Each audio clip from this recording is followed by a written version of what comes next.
There's one. Oh, I got him. Well, hey, I'm telling you today, we got overcast skies and a really hard incoming tide. What that does for us is, flooded grass is the key, and if you find it and you fish it correctly, let's see what we got. You can catch speckled trout one after the other in that flooded grass like that. And it doesn't matter if it's speckled trout, redfish, flounder, they all love it.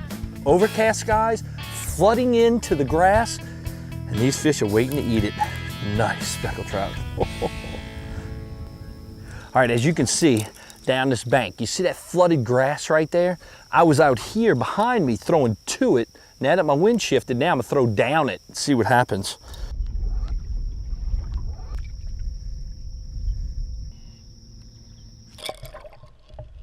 Okay, there he is. Okay, now when you have flooded grass like this, what I mean by is not the grass that's growing from the bottom, it's the grass along the bank that gets flooded by the incoming tide. And these fish, they kind of bury themselves up in it, and when you throw kind of close to it, they just come out and get it. Look at this. Another really nice speckled trout. Really good. And here he goes. Man, let me go back in.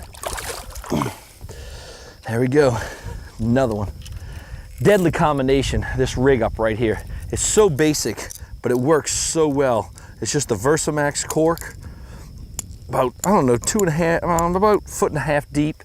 And what I'm doing is I'm just throwing it up along that grass, letting it go inside right close to that grass. Those fish are jumping out, bam, they're grabbing it right when I throw out. Give me another shrimp. I'm using live shrimp right out of my live well. Now the way I like to hook shrimp, there's two different ways. You can either hook them right in front of this black dot that's on the head. You would take the hook, go straight across and through the shrimp like this, or the way I really prefer to do it is come 2 joints in on the shrimp's tail, go straight up through the back, and allow the shrimp to lay like this. Because what happens is, if you stick them in the head, to me, it just seems that you're really wounding that bait. The other thing is that when you hook them in the tail like this, they can still try to swim away. And if you notice, a shrimp always swims this way. They only flee by popping backwards. So it allows them to look natural in the water. If you stick them in the head, they just kind of fall. So just a good presentation, good way, and a good technique to put shrimp on a hook. There he is. These speckled trout are stacked up right here. Oh man. Oh, he come flying out of the water. That's awesome. Oh, it's a flounder. It's a flounder. Oh, man.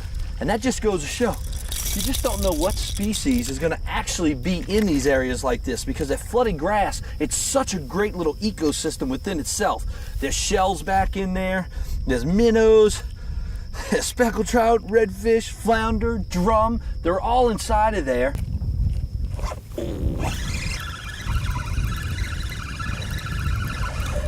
Another one. Now, as you can see behind me, we've got 2 types of, it's the same type of grass, but they look different. You have a darker, almost brown grass that's behind us, and then we have a really bright green grass that's below. The green grass that's right at the water line, that is where these fish are actually holding. And it's new grass that's actually growing out from the old grass. And it's usually areas that kind of eroded away, and now silt is kind of filling in there, and that grass is getting there. And these fish are just holding in there. And man, it's just cast after cast. I mean, it's unbelievable how fast the action is.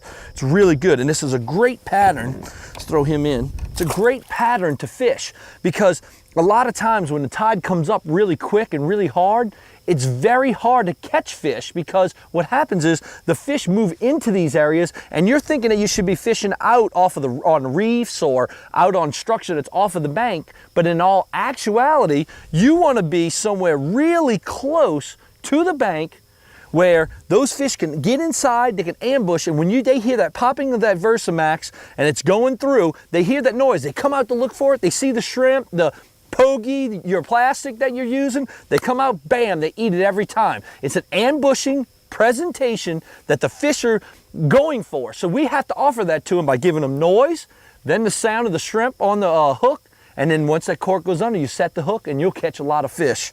I'm gonna get me another one.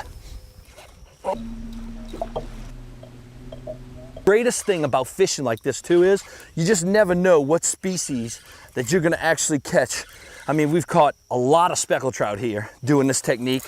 We've caught flounder, and now I got a redfish.